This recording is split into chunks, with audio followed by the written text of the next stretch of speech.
candidates. As such, the former chairman of the Police Service Commission, Simon Okeke, has asked candidates of the All Progressive Grand Alliance, APGA, for the February 25th presidential poll, Professor Peter Umeadi, to step down for his Labour Party rival, Peter Obi. Speaking in Inewi, the capital of Anambra State, Okeke advised Victor Oye-led APGA to declare support for Obi, saying it doesn't know what they are in the race for. Meanwhile, the Christian Association of Nigeria, CAN, has debunked allegations that Obi gave 2 billion naira to churches to mobilize votes for him. A statement issued by the president of CAN had failed attempt to drag the apex Christian body into politics of 2023. Jide, 2 billion naira. Who can give? 2 billion naira. The man who said, we know I know the give shishi. No, it's not possible now. No, it's not that generous. 2 billion naira. How now? It's not that generous. Every election year we will come and hear this. They were similarly accused in 2019 that they took money. CAN was accused. Just to rubbish the image of that. Yes, but you know, as much as possible, these religious bodies should stay off politics. Totally. You should say, let's grow. You can't say no. You can't be on the pulpit and be telling people who to vote for. Some pastors do it. You see, some pastors do it. Oh God. So these are the reasons some people will say story. Even if a pastor is on the pulpit and calling another candidate bloodsuckers, if you ask somebody not to vote for this, what is that one is not a pastor. It's a bloodsuckers, people that bandit sponsors and everything. How? It's not that one is not a pastor. You see, a lot of the so-called pastors in our country, they cannot survive real scrutiny. They can't. Real scrutiny. They are not moral giants that they want the world to think they are. You know? This is the truth. Because even God designated and watch some people die. If you can't show love and you can't show mercy, there's no way you can impress God. Because God knows that within us there will be people who will not be rich. But He encourages generosity of heart. He encourages it, and He encourages us to love one another. A man who is calling other people bloodsuckers, he has no love for his neighbor. That's the truth. Just because it's not your candidate. It's not your candidate, but you are not supposed to. Does that make him your enemy? Within your church, there will be people that want to vote for him, who think that this person is better. So as a pastor, if you want to go into politics, step down from that pulpit. Remove your collar and say, yes, I'm fully into politics. You can't be a pastor and be preaching that this person is the better person. Okay, Jide, let's go for this break. When we come back, we'll talk more.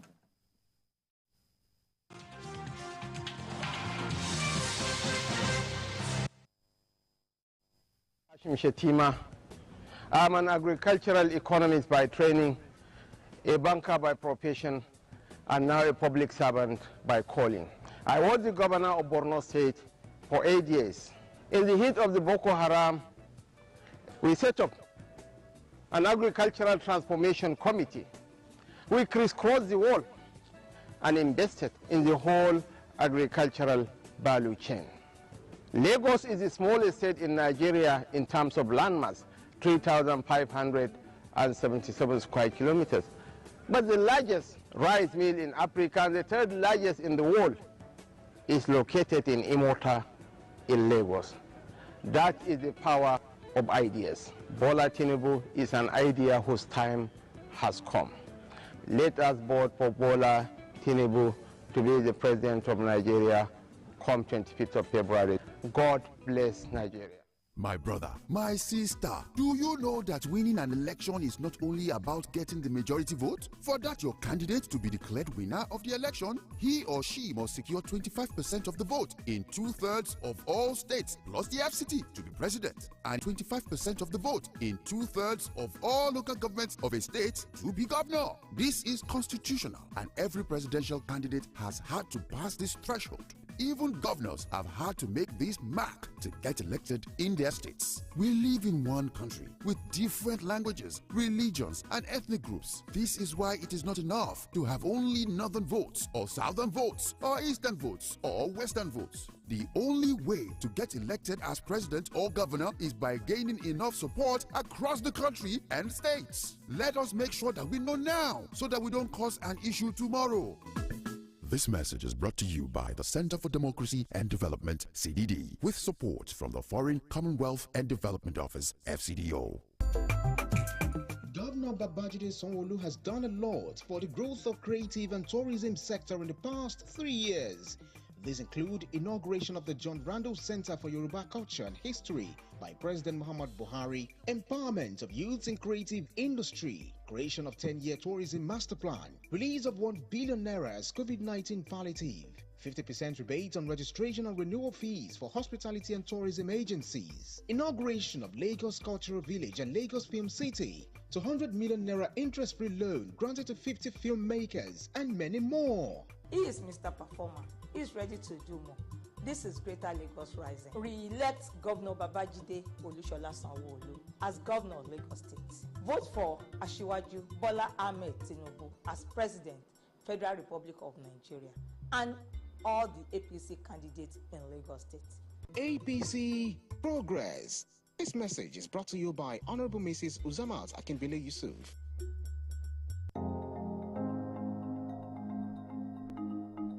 Licenses, we've issued licenses to prospective investors for the establishment of refineries. Walter Smith is one of those. Walter Smith refinery, a 5,000 barrel per day refinery, has been functional for more than 2 years now. Azikel refinery is also a partnership that's ongoing. DuPont is a partnership that is also ongoing. This message is brought to you from the Federal Ministry of Information and Culture.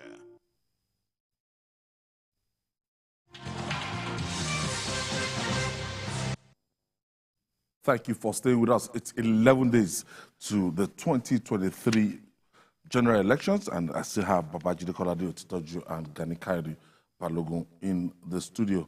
Gentlemen, on final analysis on this, the second part of that story is that APGA, they want APGA candidate to step down for Peter Obi so that they can have a more formidable force. Yeah, but that's supposed to be the train to be in APGA. He left APGA. He was a governor. He was a governor. He left APGA. Now, even when this thing, when he wanted to leave the PDP, they expected him to come back to APGA and be their candidate. I think so. Even Soludo mentioned that, but he spawned that opportunity and went to Labour. APGA has by far a richer history than Labour. It's produced governors, produced senators. It is the second oldest party in Nigeria, you know. And the Fourth Republic. Yes, in the Fourth Republic. And normally, I would have expected that he would go back there. And the support will have been more broad-based. But he chose the Labour Party. Now, in Anambra, where he comes from, there are two of them in the presidential race. Because the candidate of APGA is also from Anambra State. So, Professor. So they believe that, at the end of the day, the APGA candidate will do some damage to his votes. And that's why that man is saying, what are they in the race for? No, you can't say that. there has to be conversation between both parties. A negotiation. A negotiation. Okay, if we are back you, what will I get in want return? Professor Umeadi to step down. You can't just step down without some form of conversation. Now, instead of saying this, he should reach out to Igbo leaders and see whether they can appeal to the guy. But the truth again is, this is not the time to step down, because the man will still appear on the ballot. This kind of conversation should have been earlier. 3-4 months You ago. cannot merge at this stage. And even if you say you are stepping down, yes, many of your supporters will still vote for him, but your name, you will still be on the ballot. APGA will still be on the ballot for the election. They will still By count their law. votes. By law. And they will still count your And they will votes. still vote for APGA. They will still get some votes. And even INEC will still count it on election day. That's the thing, because people will vote. Yeah. Nobody will say, okay, any vote for APGA It's should void. go to. No, that's not how it is done. So this suggestion is a bit late. Okeke should have moved earlier, and talk to all those stakeholders, people like the governor of Anambra and the rest of the land. Obi should also should have been warm to the idea. Because if he doesn't want to work with them, you can't force him to work with them. Because But it's a bit late now to be. We don't talking even know about why he left. This is Anambra State now. West Soludo is from PDP. I mean, he's from APGA. And this person is asking Professor Umeadi, the person being sponsored by their party, to support the Labour Party. Well, the reality is that whatever they want to do now will not be in the open space. That ship has sailed. Whatever negotiation or whatever they are doing at the background will have been kept at that level. We know from our history that there are some funny little parties in the past that will tell us that, okay, they are now declaring support for a major candidate. But we know that within the context of the number of votes they're expecting, it's very minimal to affect the overall results. APGA is a major party with a major structures built over 20 years, and so cannot really be swept aside like a non-entity. But again, in Nigeria, where we have politics of all is possible, this may just be a soundbite for a particular demography and not necessarily the entire Nigerian situation. Because I may be speaking the mind of some people who assume that the Obi candidacy should be the best bets for that particular part of the country, and they don't want any other person from that particular part of the country to dilute that what they assume will be their best bet going forward. Don't you think this makes a lot of sense if you feel that, look, this is the best opportunity and let's come together? It makes sense if it is done the way other things are done, not in the public space. That's what I'm saying. It's basically between brothers. The Igbo or Igbo elders to sit down with this kind of idea, call the brothers and explain to them, look, Ogbeni, or what they call their title, Ogbefi, or Mazi, these are our best chance. Let's go with one candidate and take our very best shots.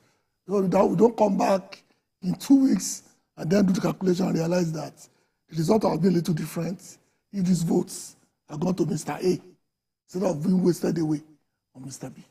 And the truth is, before now, people didn't expect that Obi will be making waves. The way he's making waves. Obi, as I've said on a number of occasions, has energized this presidential race. No one can take that away from him. We will have been talking about a 2-horse race.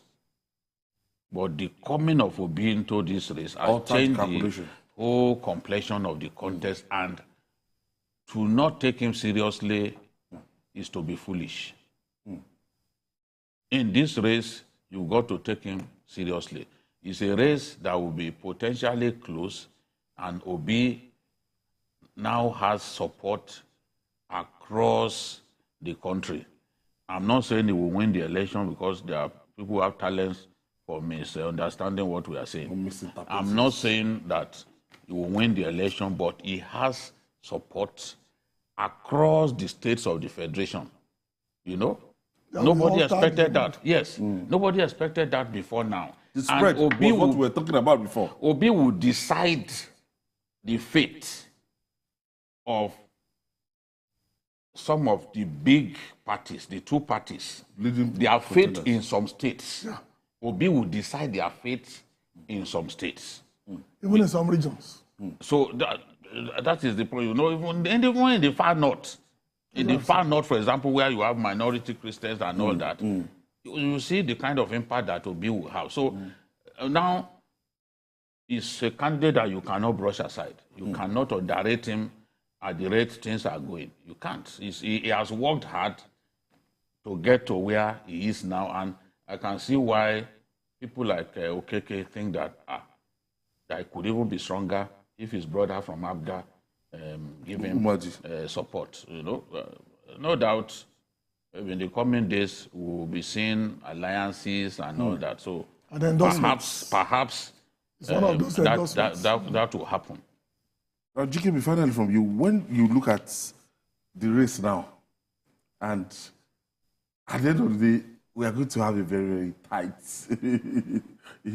race. But for the first time, you know, it has always been a two-party thing, And now, you can freely say, look, the coming of Labour Party has just altered everything. And yeah, you are correct, but it's not always been a two-party thing. There was a time it was certain that PDP will win at the presidential level. There was a time that is almost a given that once you emerge as the candidate of PDP, you automatically the president-elect. So this is a progression from where we wanted to go. Now we have a 3 or 4 horse race, giving Nigerians more options. That to me is fundamental. That's what the Kwankwaso and the Obi factor has brought into this race right now. No longer can somebody pick a ticket, go back home, or go to and relax and go to one country and decide that okay, let me form my cabinet.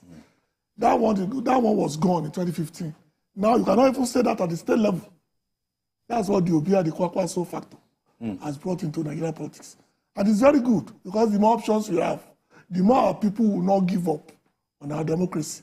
Because you get to a point of saying, okay, I don't like A, I don't like B, as you say in Ibadan. If